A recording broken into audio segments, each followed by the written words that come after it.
Chapter 10. He barely noticed the plaza onto which the door opened, a mirror of that which lay before the front entrance to the lair. Colin rushed across it, past the pristine timekeeper architecture, and grabbed the waist-high timestone balustrade, leaning out to gape at the vista which opened before him. The valley was surrounded by an unbroken wall of craggy mountain peaks. Though waterfalls spilled into it in 2 places, this appeared to be the only entrance. This early in the morning, it was still mostly dark, the sun being barely a glowing suggestion behind the eastern ridges. And yet everything within the valley was full of light, because of what kind of city it was. A kind he had never heard of, one that was widely believed not to exist. A timekeeper city. An entire city. Timekeeper artifacts varied from pocket-sized to contraptions too big to easily move. They had left behind monuments, and even entire structures, but these were all isolated, and by this point in history surrounded by the cities of lesser and younger civilizations. By layers of them, in many cases, as the timekeepers had been gone long enough for entire cultures to rise and fall around them. These rare, beautiful, utterly impervious buildings were too useful not to become the focal points of whatever country grew around them. But Colin had never heard of more than a small handful of such things existing in proximity. An entire city? Utterly unprecedented. There were scholars who would commit any crime imaginable just to have a glance at what was now laid out before him. Colin had met quite a few of them personally. More than one had told him so in as many words. The ruin of countless centuries was evident here. Seismic events had changed the very mountains around this valley. Parts of the city were buried by ancient avalanches, with untouched spires poking out of what now looked like mountain slopes. To judge by those emerging from the lake which filled the center and lowest part of the valley, that had not been underwater when this was constructed. And, of course, trees and vines of all sorts had taken over, the surrounding walls providing ample shelter from the mountain winds. And yet, unlike any other ancient city left in such a state, the actual structures were untouched, and untouchable.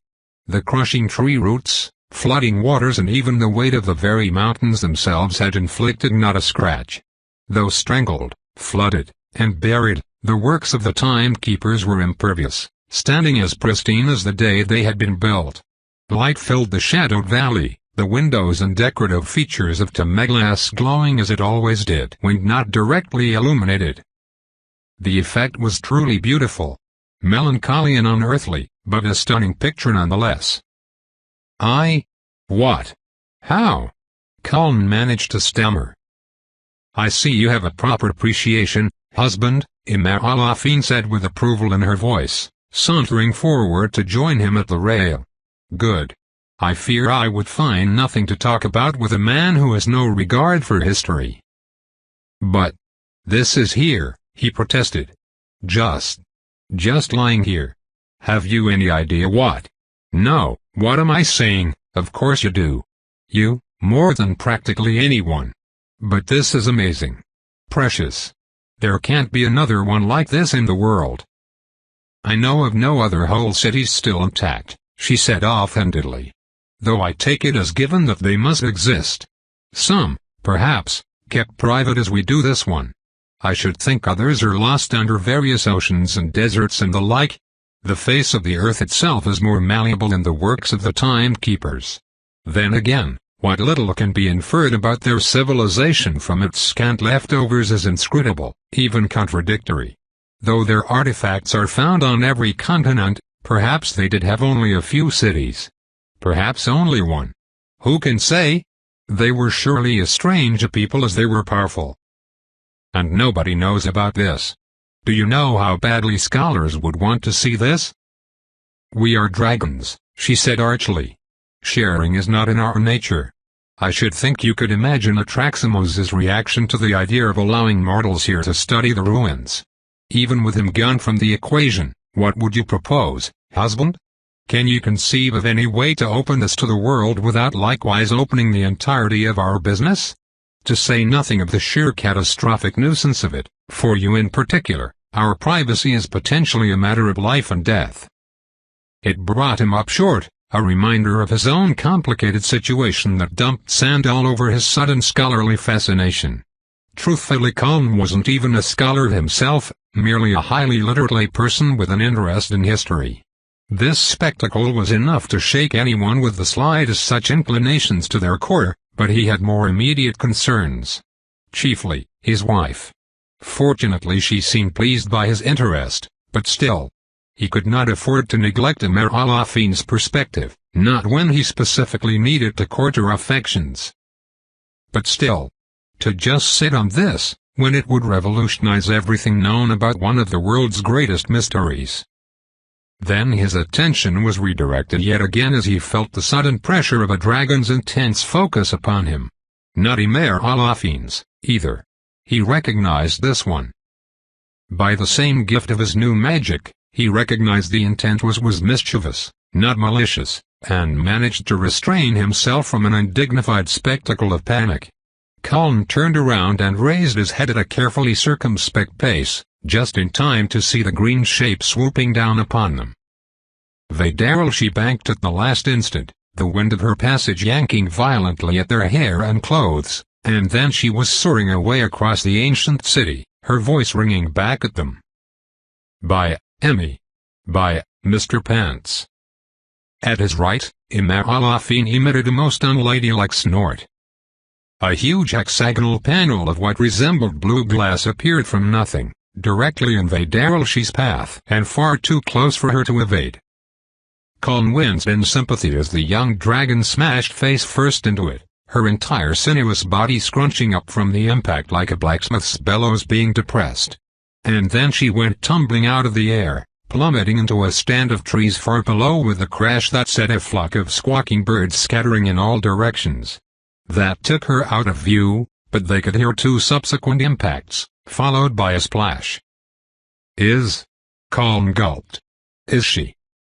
Regrettably, that is as severely as I dare discipline the little pest, Amir Alafin said disdainfully. We do not meddle in the rearing of one another's offspring for the sake of keeping peace within the family. No matter how badly that idiot child needs her claws trimmed, I prefer not to ignite an annoying and unwinnable conflict with the Avatharis. She flicked her claws and the conjured wall of glass still hovering in midair vanished. Rude, came Vaidalshi's voice from far below. Moments later she emerged from the tree cover, clambering sinuously up the side of a tower. I will not say my Phenurixa is without her annoying habits, the young are after all young. But do note that she behaves like a person and not some manner of enormous, nominally sapient monkey, Amir Alafin sneered.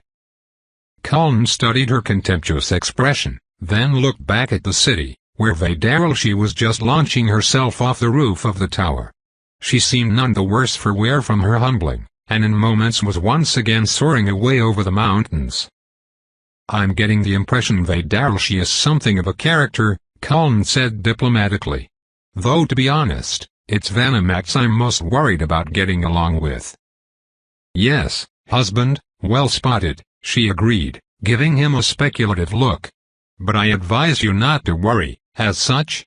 You are the head of this family now, and among dragons, that carries certain expectations. If Vanimax cannot mind his place, you will simply have to put him in it. Simple as that, eh? She smirked, then turned to look out over the city again. Based on your display yesterday eve, the only difficulty in that will be to sufficiently restrain yourself to spare his life. The boy would be even less a loss to the world than his father, but I fear Izaira would make herself absolutely impossible to deal with were any of us to seriously harm him. Speaking of the young ones, husband, if you decide to go exploring in the ruins, I recommend having one of them show you around. They all spent their early decades clambering about in there and doubtless know every corner. No sizable animals remain this close to a dragon's lair, and of course the structures themselves are perfectly sound, but the place is not without its dangers. Amir Alafin kept her face pointed out over the vista before them, but glanced sidelong at him. Colin couldn't help noticing her pupil remained a narrow vertical slit. The sight of him did not fill her with satisfaction as it did Izaira. Not yet, at least. You are a much more resilient creature than you were at this time yesterday, husband. It is unlikely you would perish from falling, drowning, spontaneous burial, or any of the mishaps which might befall you down there. On the contrary, we must be mindful of exposing you to intensely emotional experiences. A godling subjected to serious trauma tends to become the sort of god whose presence in the world is to no one's benefit, least of all their own. Ah, and that brings us back on topic, Colin said, putting on a winsome yet knowing smile, one of several highly specific expressions in which Hectoria had deliberately coached him, and gently twined his fingers through her claws again. That was gracefully done, my lady. He could tell by her momentary flash of expression that it hadn't been her intent, but then she smiled and raised her chin, too proud to dim her compliment. If there was one saving grace to his need to manipulate this wise, ancient creature, it was that uncounted years of social isolation had left her amusingly transparent. Yes, obviously, Imar-Alafin lied so smoothly he had to wonder if he'd just accidentally convinced her she had done it on purpose. In Colin's experience, that often worked on sufficiently egotistical people. By all means, let us proceed. Begin by telling me what you do know, husband. Undoubtedly your quest began with research. Just as undoubtedly I shall have to correct several misconceptions, in addition to filling in what I am sure are substantial gaps. I think you're right about that, he murmured. Still holding her hand, he stepped toward the nearby stairs, which descended into an ancient avenue below. Fortunately he had already settled on a plan to navigate these tricky waters, but he indulged in a moment of stalling to help reorient his mind. The revelation of the ruined city had rocked him entirely out of the crafty mindset he needed to get information without betraying weakness. This also provided the chance to investigate a hunch. In fact, Izaroa made a suggestion that I think has merit. Imar-Alafin curled her lip in irritation, a particularly alarming expression as even in this form she had noticeable fangs. Were Colin not impervious to dragon attack now, he'd have been far more concerned about the tightening of her claws against his fingers. Did she? Her voice was flat, scornful. Yep, the signals he'd been picking up on were as good as confirmed. There was serious tension between those two. Colin had risked poking at it now only because he had a ploy ready at hand to immediately alleviate it. When I asked her opinion about apotheosis, he said, affecting a nonchalant tone as they descended the last few stairs. She said that I should ask you, instead, since you were the expert. Imar-Alafin's steps hesitated as they emerged from the base of the stairs onto a walkway which overlooked the descending terraces of the city. Izaroa said that? He murmured, keeping his tone light and innocent. Evidently she has had scant interaction with or interest in godlings over the years. Izaroa said her own knowledge was surely incomplete and likely incorrect in some details, and that I should get my information directly from a more trustworthy source, which is to say, you. He paused, glancing nonchalantly over at her as they strolled carefully down the avenue, stepping over tree roots and bits of tumbled rock that had failed to make any impression on the impervious pavement. Along their right was a row of walls with windows and doors, their glass glowing happily, and Colin didn't dare take his attention off Imar-Alafin to appreciate the architecture. She now wore a slight frown, but it was clearly a more bemused than angry expression. Bless her centuries of relative isolation. If this woman were half as socially smart as she was intellectually smart, he would be hopelessly over his head. It gave me a thought, Colin continued after a moment in which she did not speak. If Izaroa considers herself ignorant of the subject, it goes without saying that I am much more so myself, and also undoubtedly wrong on a few points, as you pointed out. So if you would kindly indulge me, Imar-Alafin, let us proceed from the beginning with the assumption that I know nothing. And let me thus salvage a bit of pride when I learn how misled I may have been. She finally looked over at him, pensively, but then smiled. There's a measure of wisdom in that, I suppose. Ordinarily I would very much object to wasting my breath on unnecessary explanations, but provided you can restrain the urge to argue and interrupt, it might indeed be faster. Besides, all the nuance and intricacy in magic is in its higher mysteries. The basics, that which concerns your situation, can be summarized in a few sentences. Perhaps I was less ignorant than I feared, then, he murmured. Perhaps, but we shall see. Very well, then. She raised her head, and her whole demeanor changed, her expression becoming proud and content as her stride relaxed. Despite her demurrals, Colin could not fail to notice that she relished the role of educator. There are three things which always occur together: a god, a realm, and a system of magic. A system? Magic is not a system, husband, Imam al-Afin lectured, but a category of them. By magic, we refer to any phenomenon by which physical reality can be directly controlled by thought. Gods are created when a sapient being achieves apotheosis, the process of breaking free of their physical limitations to become a higher-order being. A godling is, in essence, a god in a larval state. I'm a celestial maggot, then. That's humbling. She shot him a sidelong glance of mild irritation and continued her lecture without acknowledging the interruption. It is a transitional phase. At one end of the process is a mortal, and at the other, a god. Nearly all of the details of apotheosis are too individual to be categorized. There is no single, reliable way of achieving it. The nature of each godling's journey is entirely unique, and the nature of that which is ultimately created at its conclusion likewise. There are certain commonalities, however, and it is with those that we concern ourselves now. Over the course of apotheosis, a godling's ongoing evolution will be shaped by their experiences. The process concludes when the godling has achieved three things: transcended the need for a physical form, created a unique realm, and created their own system of magic. How long does the process take, on average? The dragon shrugged. As I said, husband, these things are not so readily quantified. Based upon what little precedent I specifically know? Somewhere between a few minutes and a few centuries. I'm not sure I have that long to work on it, he admitted. Provided that we succeed in protecting you from the various forces in the world which would make it their business to stop the ascension of a new god, husband, you should. Mortality is the first thing you shed. It would now take substantial magical intervention to destroy you. It is not necessarily true that you will no longer age, but rather that your aging process is no longer a function of your body's cells gradually failing to repair themselves. Colin blinked. Is that what causes?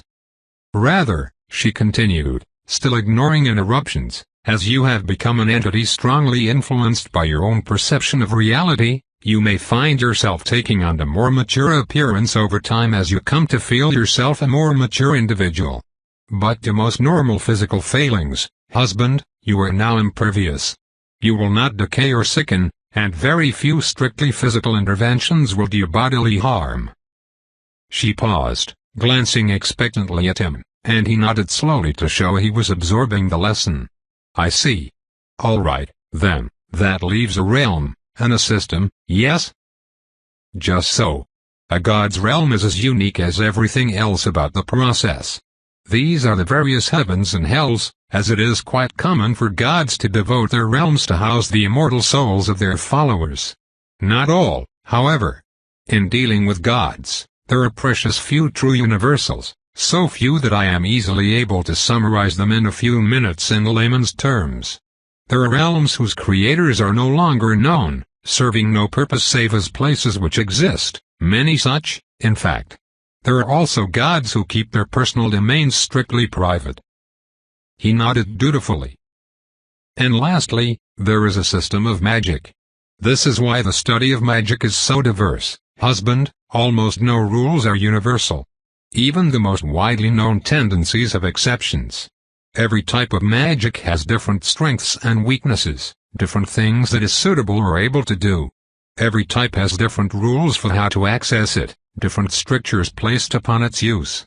There are gods whose magic systems are accessible only to their priesthoods, gods who leave their magic available to anyone who knows how it works, gods who seek out specific individuals to impart based upon criteria specific to their interests, and every conceivable thing in between.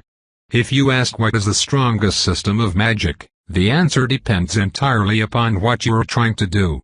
The question of which mage will win in a duel nearly always comes down to which knows in advance what kind of mage they are up against, and has time to make specific preparations against them. For a generalist like myself, one who collects every accessible style of magic possible, strength is in versatility. There are, however, specialists whom I would not wish to challenge, mostly because those tend to have the ear of their patron god.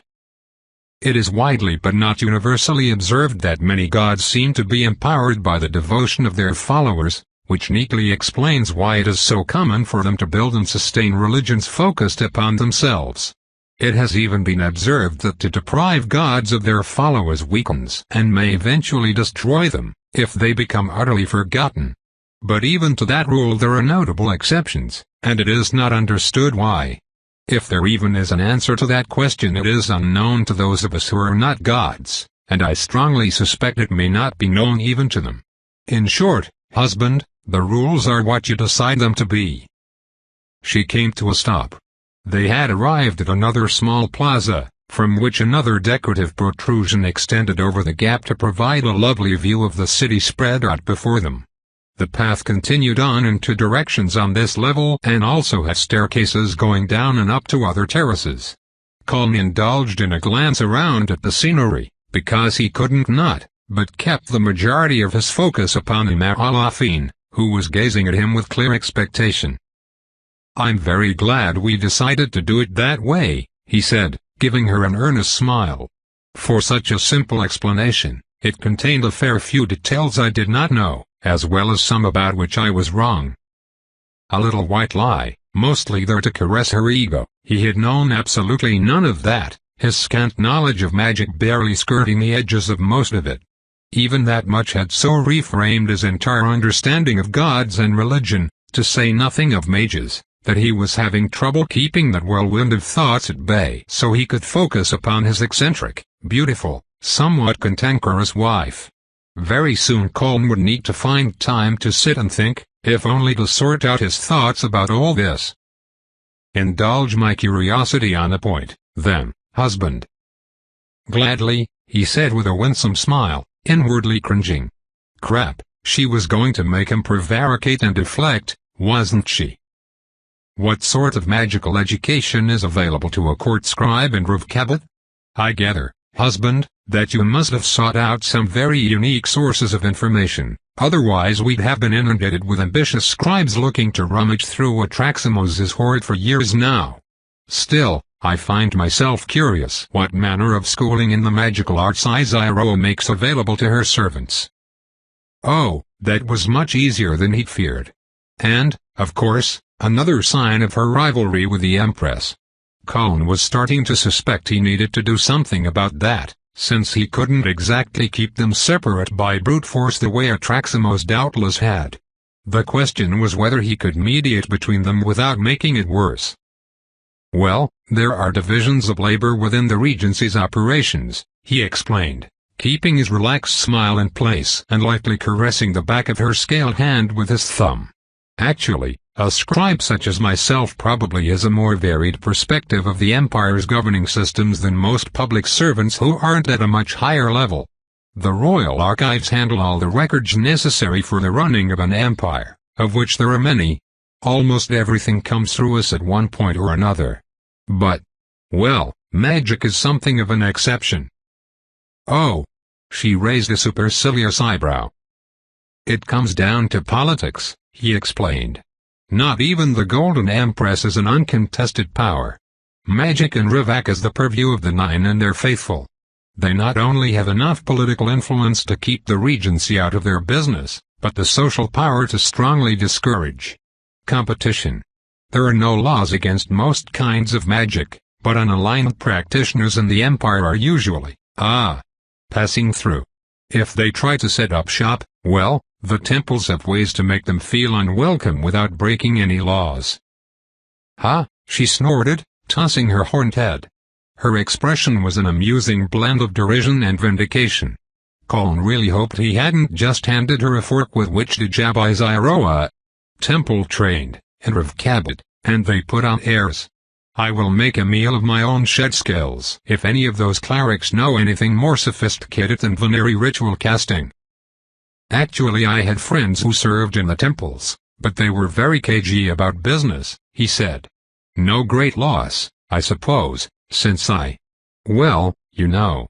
The 9 are out, anyway. That being the case, my lady wife, where would you suggest I begin in learning magic? What? She whipped her head around to scowl incredulously at him. No. Husband, have you not been listening? Magic is the power of gods.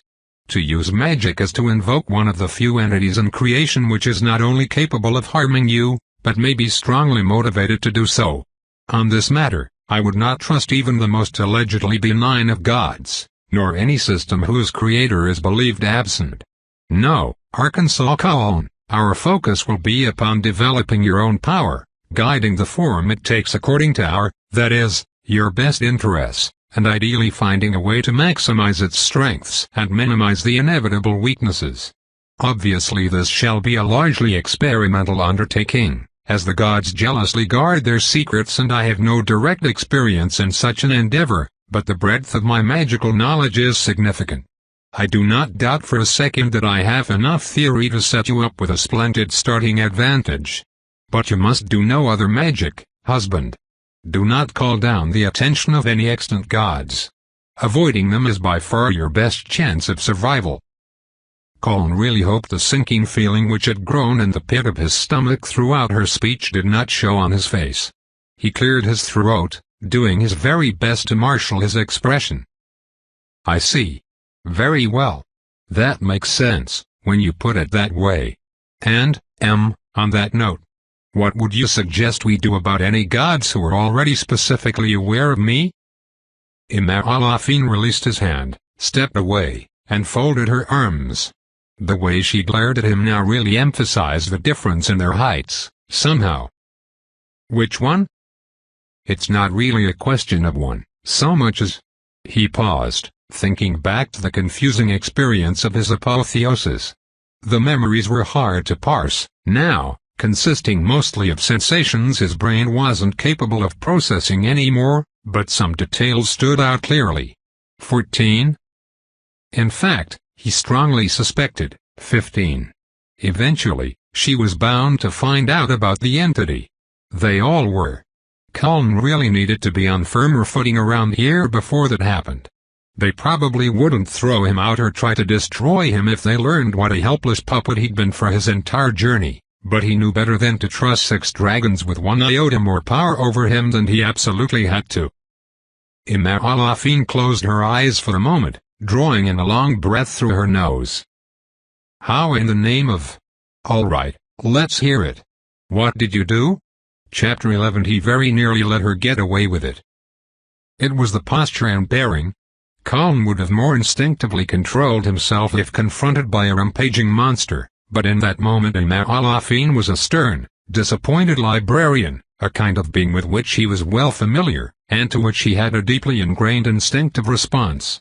All that on top of her natural charisma, for despite her awkward failure to control her own expression, her long years of social deprivation hadn't diminished the pride and self-certainty which gave her that regal bearing. Being impossibly gorgeous didn't hurt, either.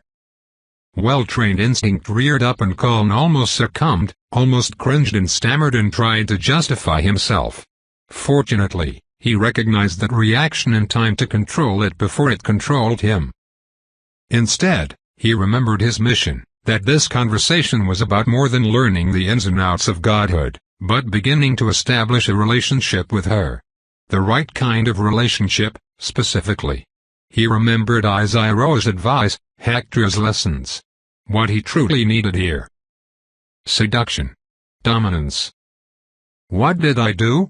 These realizations and near misstep flashed through his awareness in an instant, and Colin shifted to face her directly in a carefully controlled motion. He made his voice and his expression calm, wry, and generally unlike his actual feelings in that moment. I had a transcendent experience which, by your description, was apparently unique and impossible to prepare for. I did what was necessary to ensure my survival and success. He paused, deliberately, and put on a slight smirk. And then I was attacked by the most powerful dragon to live on this continent in the last 1,000 years, and turned him into a fart on the breeze. All right, husband, no need to grandstand. Already, her entire demeanor was noticeably milder. She even smiled slightly. I was there, after all.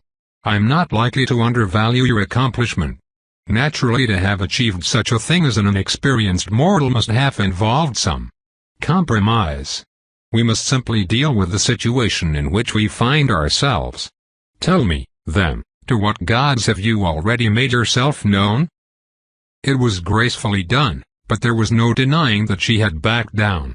In a way that allowed her to maintain her pride, of course, and Colin was not about to deny her that.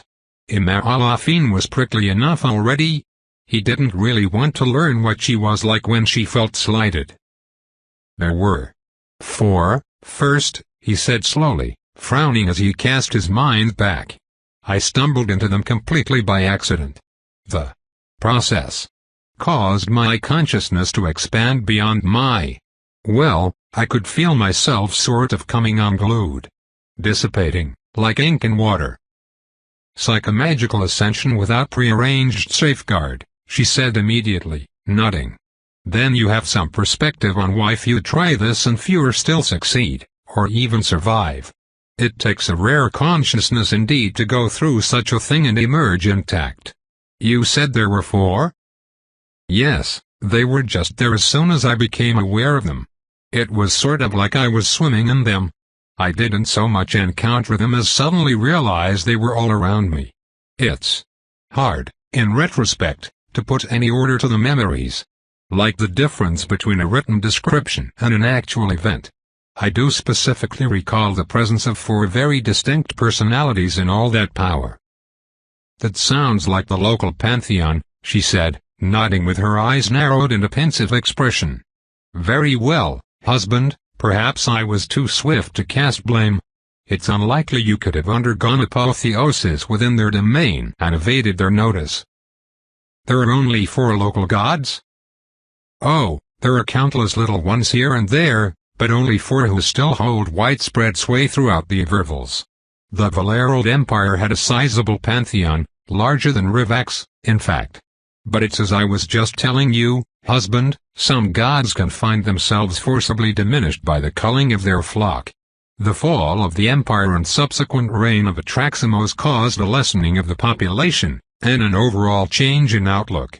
The local faiths which embody the kinds of virtues most useful to a people living under the constant threat of dragon attack flourished, while others faded, and their associated gods met similar fates. What was the nature of your interactions with them, specifically? He was brimming with questions, but the historical details could wait. She was right, this was the moment to iron out the immediate practicalities. They were mostly disinterested, he said, still frowning as he worked to recall. I remember appealing to them for help. They refused without even acknowledging me. Mostly. One of them addressed me directly, though. Oh. Her gaze sharpened into a suggestion of alarm. Not that that one helped either, Colin said sourly, just told me they didn't want to get involved, but he hoped I succeeded. Then they all kind of pulled back, so I couldn't sense them directly anymore. That sounds like the jungler, Imar-Alafin murmured. The worst of the lot in terms of whose attention you could draw. Oh, he's not malicious per se, but trickster gods are always trouble. Often more so if they like you than otherwise. We may have issues with that. Altogether, though, the situation doesn't seem unsalvageable. What might they do?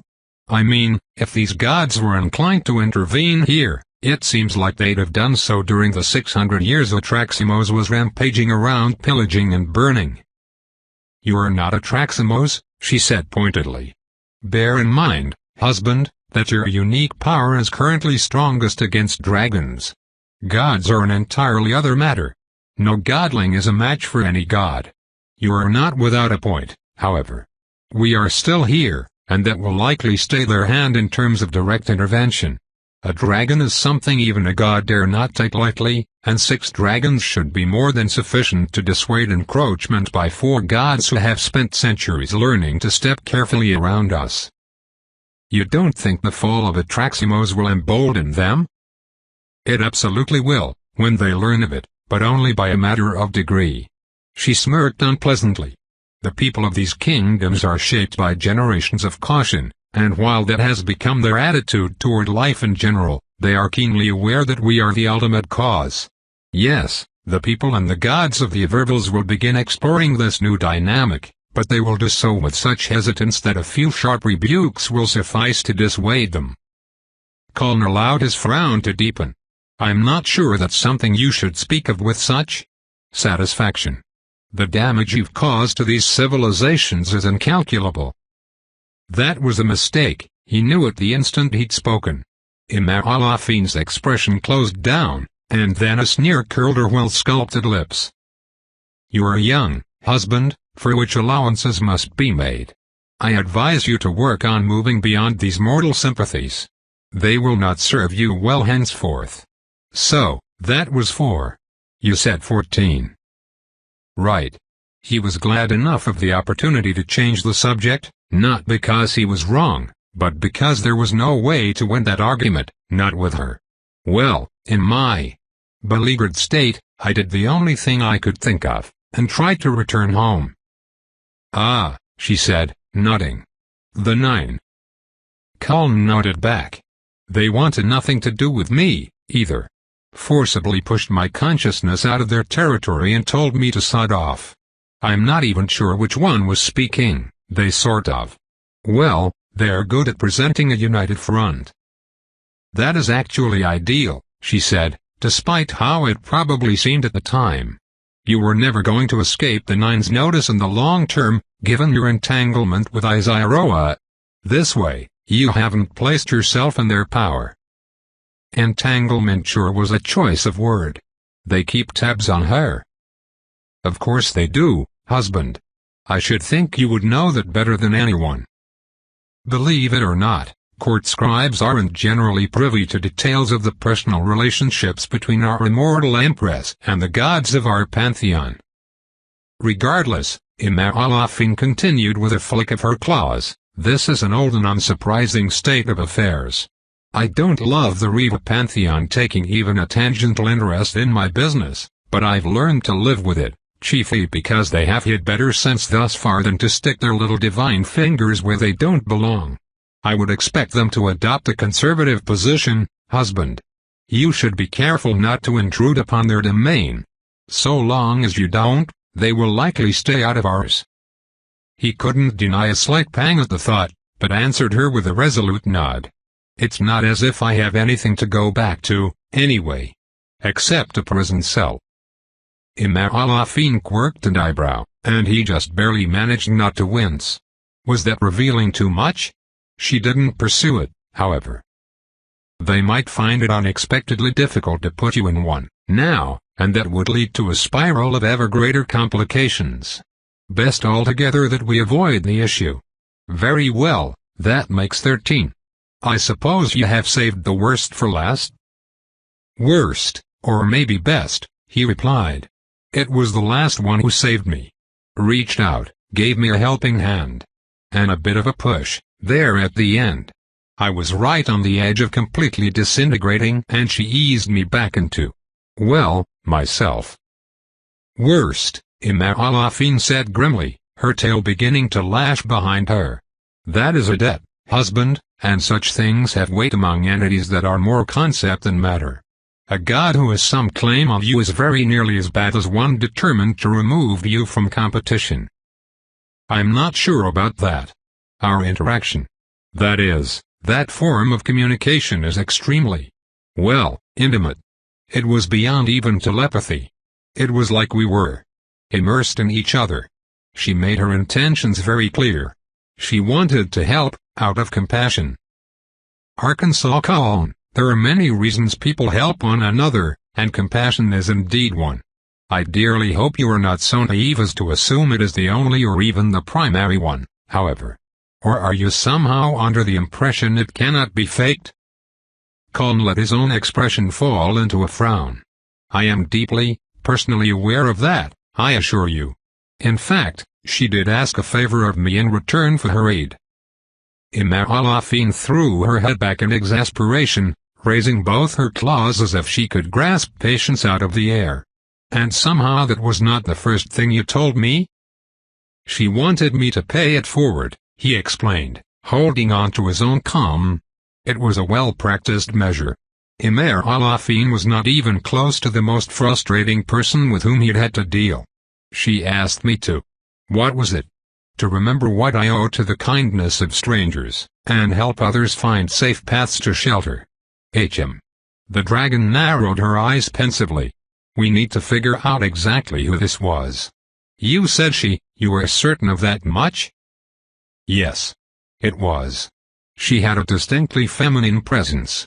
To be honest, I can't even articulate what that means, but I was certain of it at the time. That much isn't surprising. Gods don't have a physical sex, or rather, they can have any configuration of one they choose when they bother to incarnate, and gender is mostly a mental construct built around an individual's understanding of social roles. At that level of communication, that would be one of the clearest details she projected, without even trying. What else? She sent me what I interpreted as an introduction, he said slowly, letting his eyes drift away from her face as he focused back into memory. It was just imagery. Sunrises and sunsets, the desert, a fox. Ah. Imar focused expression resolved into triumph. That would be Tiamat. Good, good. I was concerned some deity with an agenda had been prowling and pounced on an opportunity. But her domain is just right over there. She waved vaguely at the mountains towering over them. If Colin wasn't completely turned around by the passages of the ancient timekeeper's structure, she was indicating the direction from which he'd come, and the wide stretch of desert and savanna separating the Evervilles from Reba territory. If she chanced to be close enough to sense a mortal trying to ascend, it would be entirely in character for her to lend a hand. I maintain that this is a tie, husband, and one which we must seek to resolve as quickly as possible, for it is dangerous beyond description for any god to have a claim over you. This should be easily done, however. Tiamat is an ethnic patron deity. She only concerns herself with the hairy. That's marvelous, for our purposes. Just find one of the tribes and do something nice for them, and you'll be square. I suppose it wouldn't hurt to expend some of Atraximos's treasure. Gods know I have no use for most of it. The hairy are desert scavengers, husband, she said condescendingly. They want water, clothing, and food, not trinkets. But yes, we can undoubtedly come up with something suitable. Actually, this is one area in which the little brat might prove specifically helpful, for once in her life. The little. Ah, yes, that's your pet name for Vedarelshi. She snorted, slapping her tail against the pavement. It's been a good few decades, but the Drakes used to be fairly sociable with some few select mortals, before their father found out and put a stop to it. I do recall Vedarelshi befriending some Hire. It's probably been multiple generations for them since then, but a friendly dragon is the kind of thing that lingers in a nomadic culture's collective memory. Unless the girl is somehow even stupider than she acts, she'll remember how to approach them. Frankly, I don't believe Vedarelshi is even as stupid as she acts, just because it's hard to imagine any dragon could be. Colin decided it was time to steer the conversation away from Vedarelshi. Then, if I understand your explanation, things with regard to the gods are not ideal, but not as bad as they could be? Yes, that sums it up handily. The 9 of Cabot and the local 4 are likely to stay out of your business provided that you stay out of theirs. The one goddess who has any actual claim on you is an amiable sort, and easily mollified. This is not cause for lax caution, husband, but for now the situation is quite tenable. That's a relief to hear, he said, giving him a warm smile he did not feel. It was the 15th god that worried him most, the one who definitely had a claim upon him. Colin feared he would have to ask her help to deal with that, hers and the others besides. But It was not only gods he worried about having a hold over him. Even his short acquaintance with the dragons clearly showed they related to each other more like sovereign states than individuals. It was a network of interests and tensions with little intimacy or warmth. And he had to preside over this, somehow. His survival depended on minimizing their power over him. "It is not urgent, then," Imam Al-Afin said, looking somewhat more relaxed now. "Not something we can afford to ignore, but I believe there should be no problem if you prefer to take some time to settle in. Even a relatively benign deity such as Tiamat is best approached only with care and a plan. Might take me more than a day or two to coax some cooperation out of Vidaralshi," he said gravely. "In utmost sincerity, husband, I wish you luck with that. The best advice I can give is not to indulge her overmuch with coaxing. Vidaralshi, and indeed all three of them, will need to toe the line. And young or not, they are still dragons. They'll toe that line when they are made to and not before." Colin tilted his head, studying her face thoughtfully. "Are you not concerned about Fanorexa, then?" "My daughter is the most passive homebody of a dragon I've ever known," she said with a sigh. "To the point I am somewhat concerned for her, but, oh, well. If her peculiar personality motivates her to linger around my lair past the age at which a dragon would normally go off on their own, then at least I know she's safe. And it is, after all, useful to have a youngling around. That's why we are seldom in a hurry to chase them from the nest." "Useful?" He didn't bother to disguise the way he perked up. Any tidbit of insight into draconic social relations was not only fascinating to him, but immediately germane to his very survival. "They do the hunting," Imam Al-Afin explained in an offhanded tone. She turned and began to stroll again, and Colin slid into step alongside her. Dragons mature at about the same rate as humans, at least to the point of adulthood. 2 decades, give or take. They normally linger around their parents' lairs for a century or so, absorbing knowledge and benefiting from their elders' protection, before the desire to prove themselves overcomes their youthful uncertainty. That leaves a wide window in which they are more than capable of gathering food, and whatever other trinkets we might like to collect. I don't know how much you have bothered to study about the habits of dragons, husband, but if you have noted our tendency to vanish from the historical record for centuries at a time, that is why. So long as we have kids about, we prefer a relatively passive existence, and the privacy it ensures. Atraximos was very much the exception in this regard. His depredations so overshadowed the relatively minor exploits of his offspring that I don't think most people in these kingdoms even know their names. All they do outside the lair is snatch up mammoths and aurochs for us. "I see," Colin said slowly. Naturally, this explanation brought up a whole host of ancillary questions, nearly all of which were some variant of why.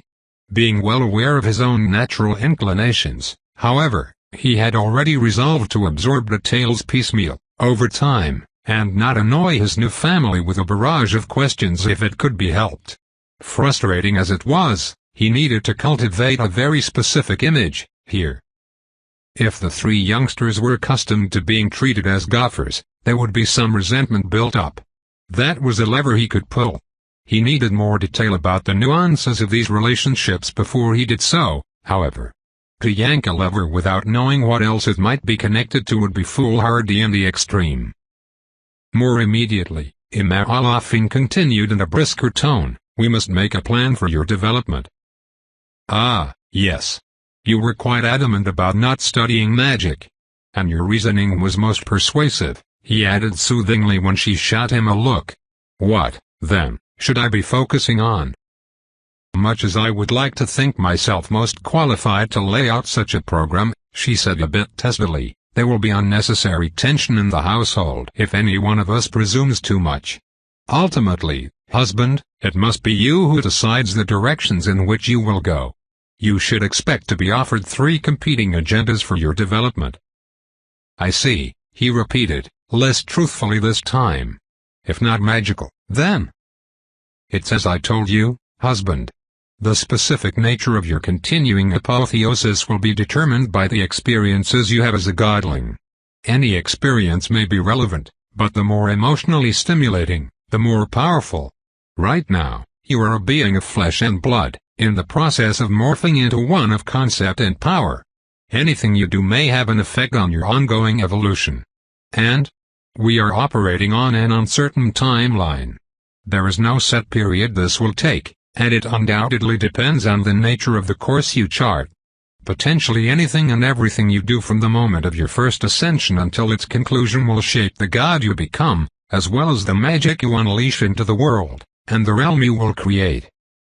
And naturally, each of you has certain ideas about what sort of God you'd like to see created. I would like to think all of us are mature enough to reach a compromise, she said haughtily, lifting her nose. Ultimately the decisions will be yours, husband. It is probably best not to accept any such advice uncritically, but none of us are fools. It would be unwise in the extreme to disregard the advice of any of your consorts. Colin came to a stop. They had ended up moving barely a few paces, not even reaching the far side of this plaza yet. He reached out to take her hand again, curling his fingers around her cool scales, and Alafine paused as well, turning to face him. I would never do anything so unutterably stupid, he said. Quietly, gazing up at her with a solemn and sincere expression. Even if it should come to pass that I do not follow your counsel on a given point, my lady wife, you have my word I will consider it with the utmost care, and with gratitude that you would grant me the honor. Never doubt, Alafine, that I appreciate you.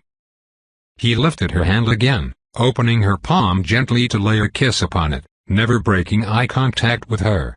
This afforded him the delightful spectacle of a flush spreading from her cheeks all the way along her pointed ears and down her neck. Her extremely pale complexion seemed almost transparent. Yes. Well, clearly. Of course, that is just sense for a man in your position. You could not be more correct, Colin agreed warmly, enjoying the way she turned a shade pinker. Oh, this was fun. He had never flirted with someone so easily raw before. It was absolutely fascinating how someone so ancient and learned could be so defenseless in some specific ways. What a sad dearth of emotional experiences she must have had, over her long centuries. And more to the point, she was very clearly into it. He just needed to coax her into admitting that to herself. So, thanks to Atraximos, it seems that my nascent aspect is focused upon dragons. That's rather unusually specific, but it's hard to find a real objection to it. Do you believe we should lean into that, or attempt to compensate away from it? I understand the process to be purely additive, she said, once again frowning in an expression of thought.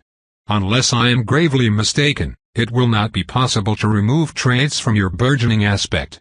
If you wish to mitigate the focus of your aspect upon dragons, the necessary course will be to identify exactly what it enables you to do with dragons, and then expand it. I see, he mused, frowning.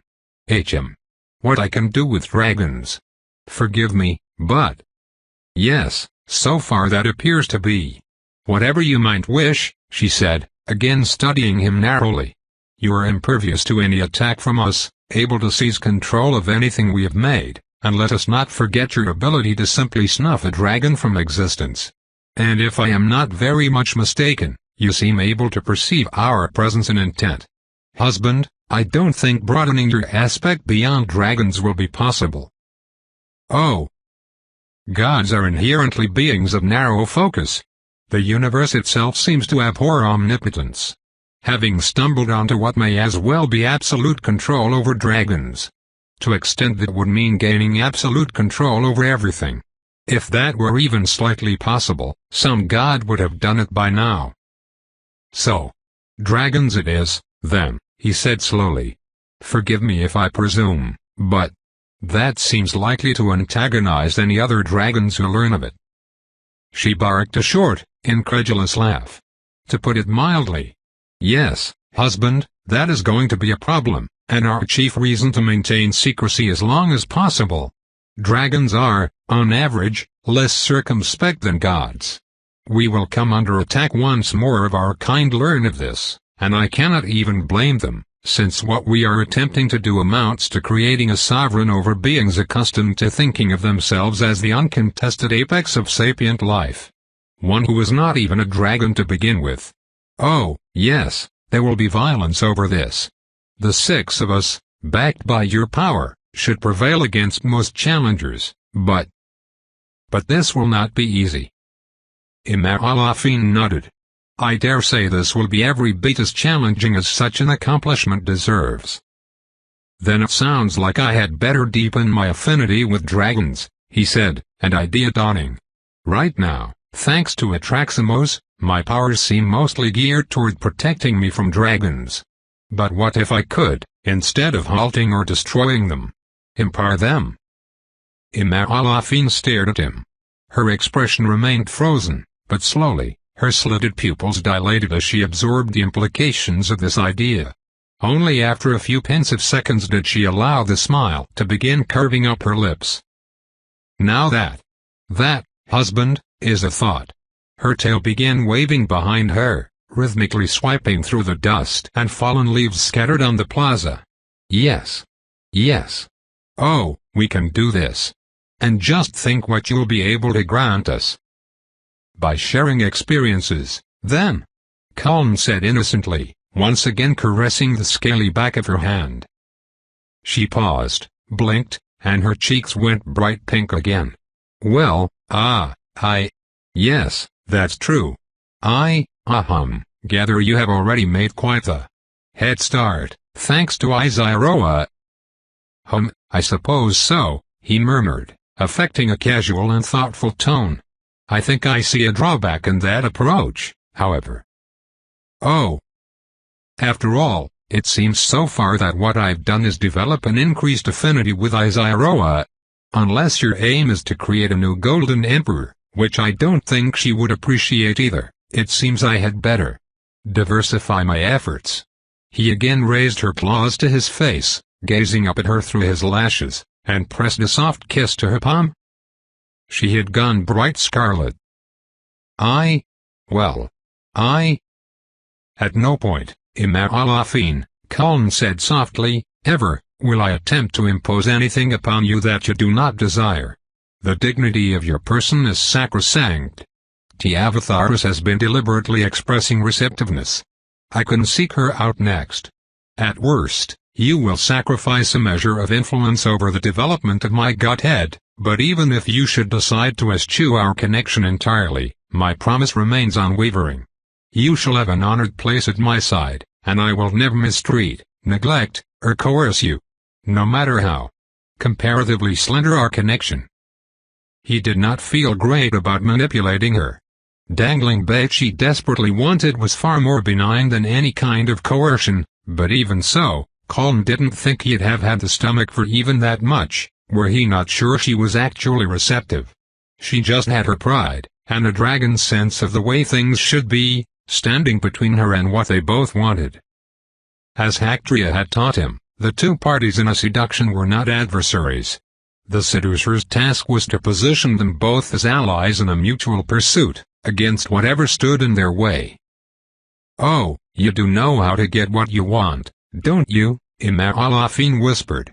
She pressed her lips together in an expression of annoyance, but Colin took gleeful note that she was still blushing, and her pupils were wide with interest. Well, I cannot say you've made yourself an imposition so far. Especially compared with my last husband, my wallow in whichever hell took him. Very well. She shrugged, spreading her arms in a gesture of confused pique. I've never. That is, in this form I haven't bothered to. Well, how does this work? Colin shifted smoothly forward, sliding an arm around her waist and pulling her against him. The extra foot of height granted by her jittigrade talons made the embrace a bit awkward. He found himself with his chin resting in her abundant cleavage as he gazed up at her, and could only guess how comical it looked from her perspective. But that was all right. A little absurdity to make himself seem harmless, emphasis on her greater size to reinforce her pride. It would all make her more comfortable as he gently guided her into territory she had never explored. Allow me to show you, Chapter 12. She was so soft. After the hours he had spent in Iziro's arms, the hardness of her wasn't a surprise. She had scales in all the same places, arms and legs and the spiky ridge of them running all the way up her spine. Plus the claws, and those fangs that kept nicking his lower lip thanks to the endearing clumsiness of her efforts. His fingers now and then grazed the base of her horns when he stroked them through her hair. But oh, so soft. Even at a glance, she was rounder of build than Iziroa or Tiavathyris. No one would call Alafine plump, but she had the figure of a healthy woman who ate well and whose pursuits were mostly academic. And of course, featuring prominently in his awareness, she was so buxom that it was slightly difficult to embrace her closely, easily the best problem Colin had ever had in his life. And on the subject of excellent problems, she wasn't very good at this, and never had Colin been so delighted to share an activity with an inept partner. He wouldn't go so far as to say that Alafine had never been kissed, as he frankly doubted anyone could live so many centuries foregoing one of life's most basic pleasures, but her inexperience was on full display. She was awkward, uncertain which way to turn her head, her claws fumbling uncomfortably at his body as she sought an unfamiliar embrace.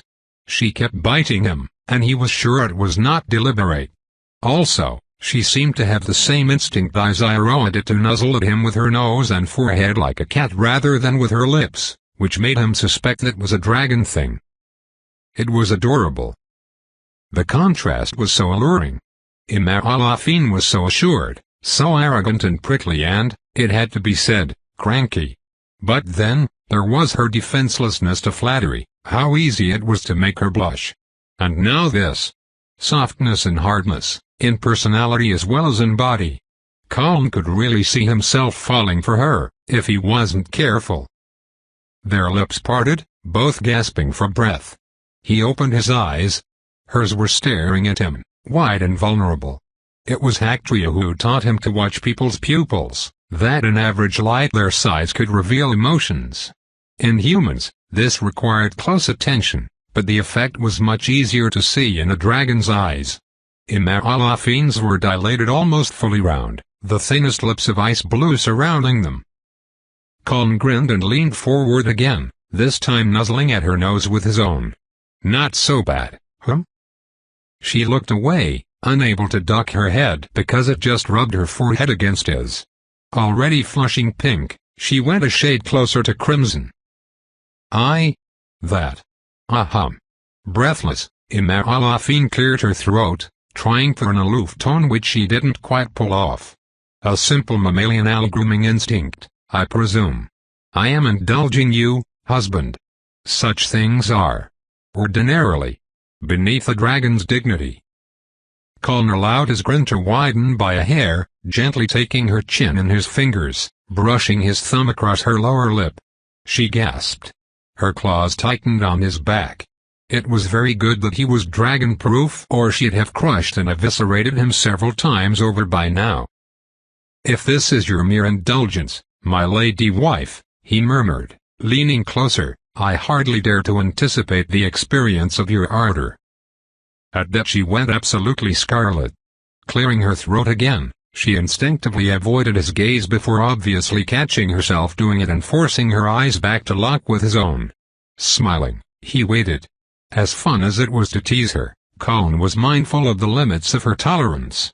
This burgeoning relationship would be severely damaged if he actually hurt her pride. Indeed, it took her but a few moments of concentration to restore some of her equanimity. Well, this has already been instructive, Alafine stated, relaxing her grip upon him and wrangling her poise back into place, inch by inch. Your responsiveness to dragons seems reactive to instinct and emotion, husband. That squares neatly with what little is known of a godling's process of evolution, not to mention the unconscious use of magic in general. But it will be useful to have confirmation. What? Colin blinked, trying to follow, and then belatedly realized that maybe he should also have taken a step back to consider. He was looking straight into her eyes, at their level. She was a full head taller than he. It had taken some coaxing to get her to bend down enough to kiss. What? The dose of reality apparently broke the spell, and the power holding him off the ground dropped him. Not overly trained in athletic pursuits, Colin hit the ground somewhat awkwardly, on his heels. At least he didn't stagger, already having a good grip on the woman before him. He just had to adjust his hands to her hips. Also, this again placed his face right in the incredible plushness of her bosom. As tumbles went, this was easily his favorite. Colin cleared his own throat, now, and took the initiative in stepping back before she found reason to push him away. Well, that was a surprise. I didn't actually. Yes, so I gathered, she agreed. Still flushed and slightly disheveled, she was nonetheless regaining more of her composure by the second. As I said, husband, that is not outside the realm of expectations. We must simply be careful. This underscores my caution that any sufficiently intense experience may cause the development of your emerging godhead. No doubt some will be by small degrees, their effects more apparent in aggregate, but these things may also cause the emergence of new powers. Do keep in mind that the powers you are gaining are an indicator of the form of magic you are developing. Consider carefully what you unleash into the world. It does seem extremely responsive to my interactions with dragons, he agreed, tilting his head to gaze up at her, and carefully controlling his expression as her receding blush suddenly deepened again. This is going to be a challenge. Being in the arms of a magnificently beautiful woman is rather distracting. Imar-Alafine drew in a deep breath, and a particularly transparent expression flashed across her face, frustration at her own inability to control these reactions. That told Colin it was time to back down. Yes, well, it will be a challenge for us all. We shall simply have to proceed with care, husband. At any rate. She coughed and straightened her dress, then her hair. This was an enlightening start. I believe that is enough for this morning. We will reconvene. Later. She turned and strode back toward the lair, head held high, and in watching her walk away, Colin made a new discovery, the gait imposed by her jittegrate talons, the way she placed each in front of the other, made her hips roll in a way that on any other woman he'd have to assume was deliberate. Imar-Alafine, he knew, would not so flaunt herself on purpose, and quite possibly didn't even know it would have that effect. Even worse, and more surprising, the way her sinuous tail waved behind her accentuated the effect. He just couldn't resist. Colin focused, felt the power welling in him, like a glow rising from his deepest core. He felt her, the colossal power and majesty currently packed into that small humanoid package, felt himself attuned with it. Sensed her very being, a current of energy he could reach out and touch. Not to control, he knew he could not contend directly with her own will, but he could reach out to her, use her overwhelming existence as a springboard. His own dragon-aligned power recognized her as an anchor point from which he could, well, try something more consciously that he'd only just learned he could do. And Imar-Alafine? Colin flickered across the empty space between them. Suddenly he was right behind her, up at her level. Speaking in a throaty murmur directly into her pointed ear, while tenderly stroking the backs of his fingers down the ridge of scales lining her spine. Thank you. She froze, tensed, shivered, and blushed absolutely scarlet. Colin, stifling his grin, dropped far more lightly back to the ground, now that he was expecting it. You are welcome, his wife said stiffly, then raised her chin again and marched away. This time, he let her go. That, he knew, had not been strategic. In that moment, he simply couldn't help himself. She was just so very. Imar-Alafine must never, ever learn that he found her cute. He knew she would never forgive that. For now, and for a while to come, it was time to leave her alone.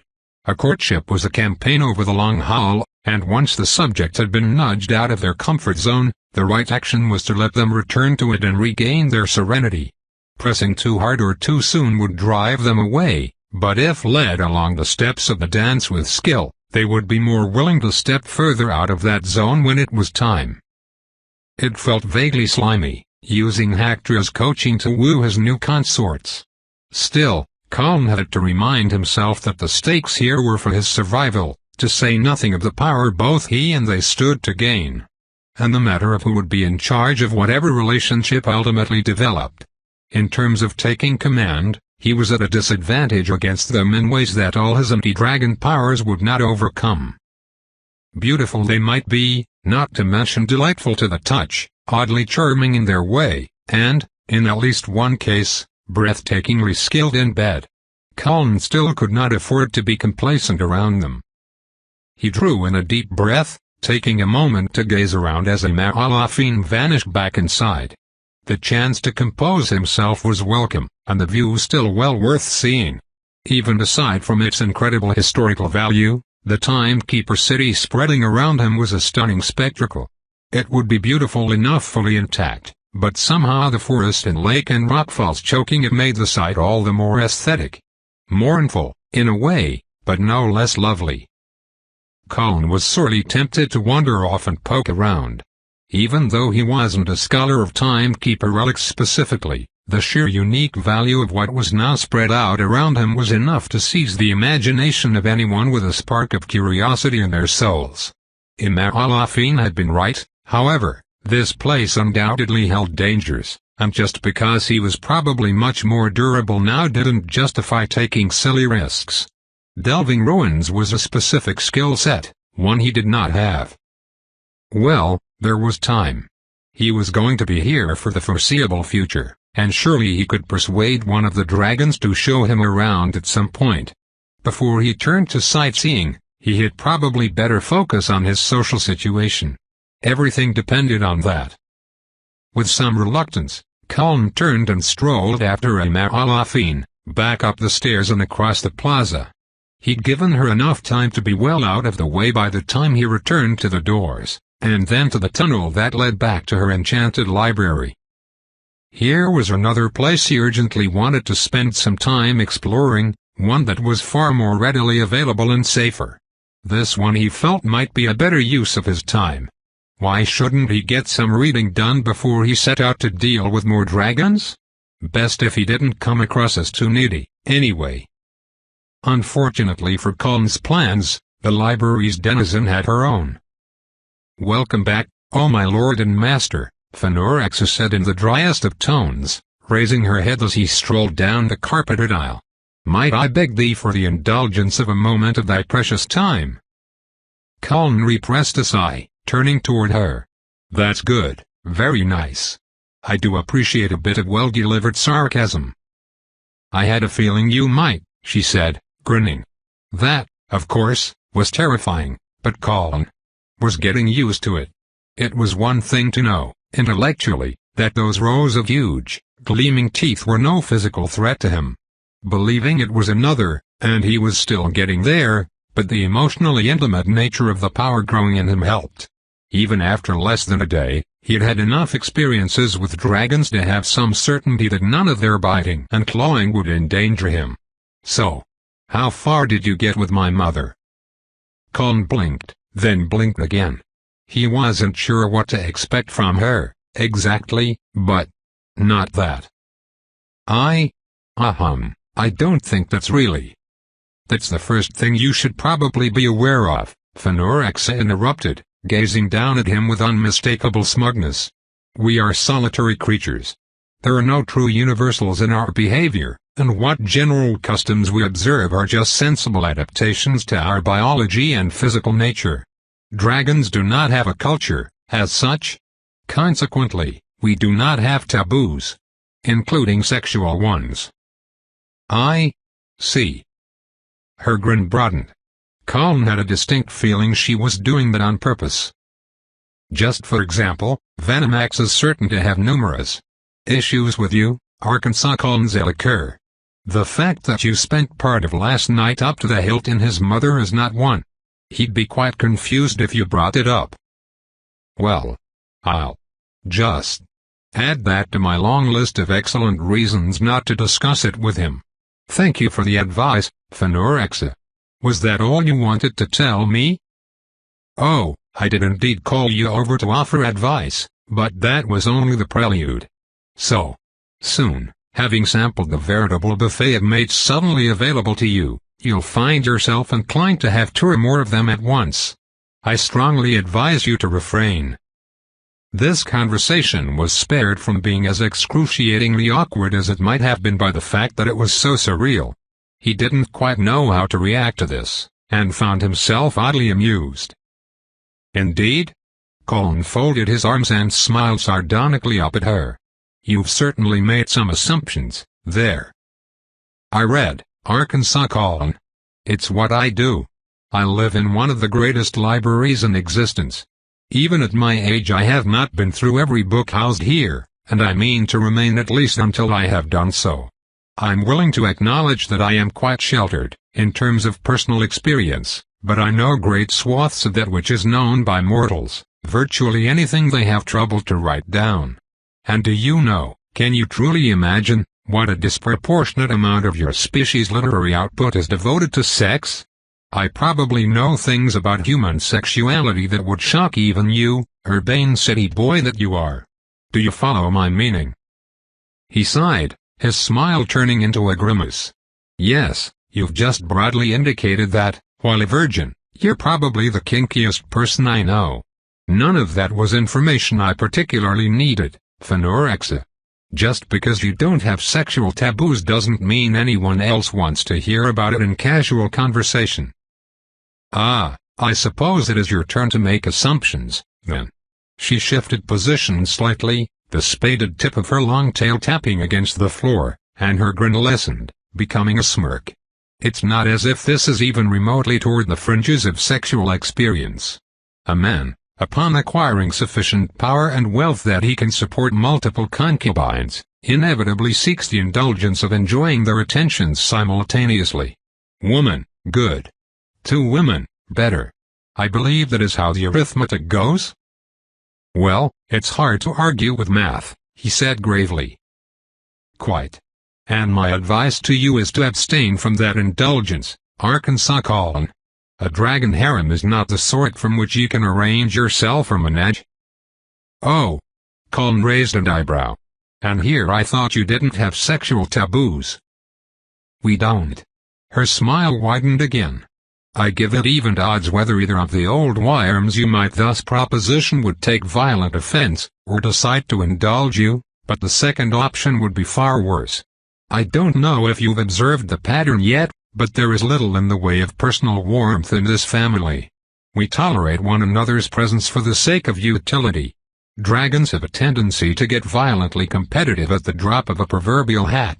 If you place 2 of your consorts in a position where they have to share your attention, they will instead compete for it. That will swiftly escalate into a squabble you will not be able to control. Phenorexa lowered her head, bringing her nose close enough that he could reach out and pat it, and smirked again. There is surely no good time to find yourself caught between 2 offended dragons having a territorial spat, but I suspect that while you are naked with the blood directed away from your brain would be one of the worst. I see, Colin said carefully. That actually is a cogent explanation, and sensible advice. Thank you, Phenorexa. She blinked languidly. You are welcome. I shall try not to take umbrage at your obvious surprise. I confess, I am a little surprised. Grateful, to be clear, but I didn't expect you would be so kindly disposed toward me, so soon. You just tossed away the chance to see me stumble into a predictable dilemma which would undoubtedly be very amusing to watch. From a safe distance. Imagine what it is like to live in a family that survives on the basis of its members carefully not provoking one another. She raised her head again, staring down her long blue nose at him. Yes, I've seen elder dragons squabbling like toddlers. Yes, it is pretty funny. But it is not enjoyable to live under a roof with them when they get like that. Palatial as our home may seem to you, there just isn't enough space to make that comfortable. Neither of my siblings are particularly bright, but we have all learned through long, painful experience to keep the peace around here. So no, Colin, I do not dislike you enough that I would particularly want to see you suffer, but far more importantly, I would rather you didn't rock the boat any more than you necessarily will simply by dint of what you are and what you represent.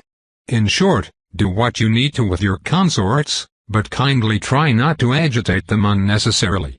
You're not the only one who lives here." He gazed thoughtfully up at her for a moment. "Yeah. I can tell you've read a lot of books."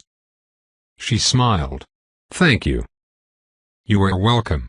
There was no telling whether she had picked up on the back-ended barb, and he wasn't about to dwell on it. "Well, this has been pleasantly surprising, Phenorexa. So far, you're my favorite stepdaughter." He felt the change in her mood even before he saw it, and that reaction came swiftly.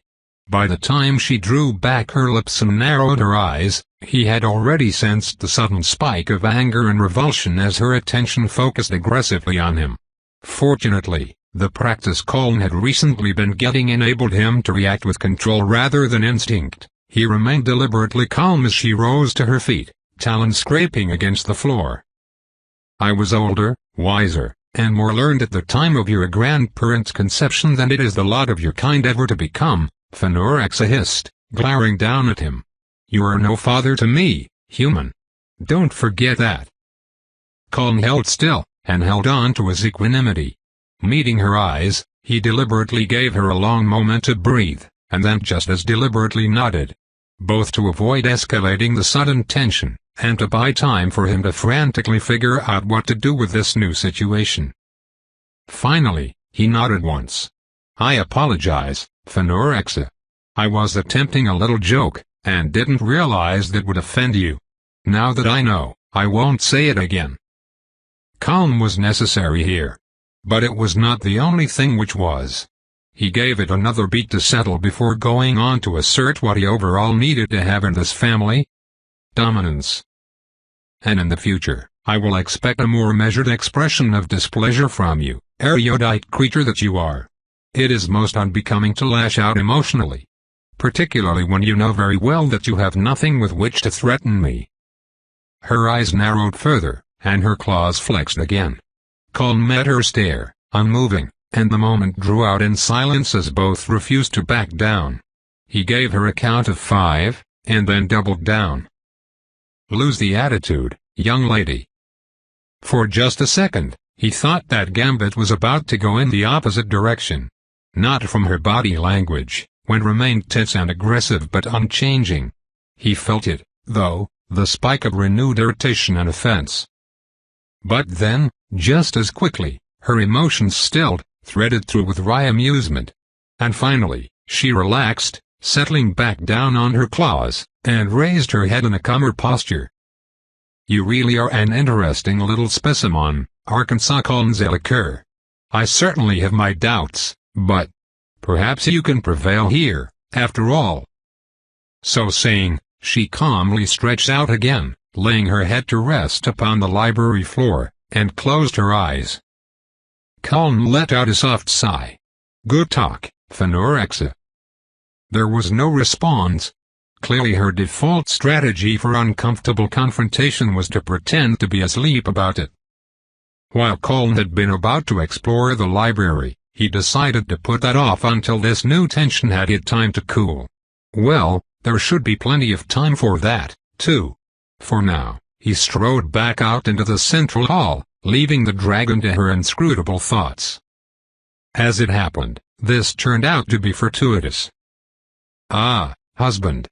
Tiavathyris was standing in one of the arched tunnels on the opposite wall, undoubtedly the doorway to her own private lair. "Perfect. Please join me. I would speak with you." Tope continued,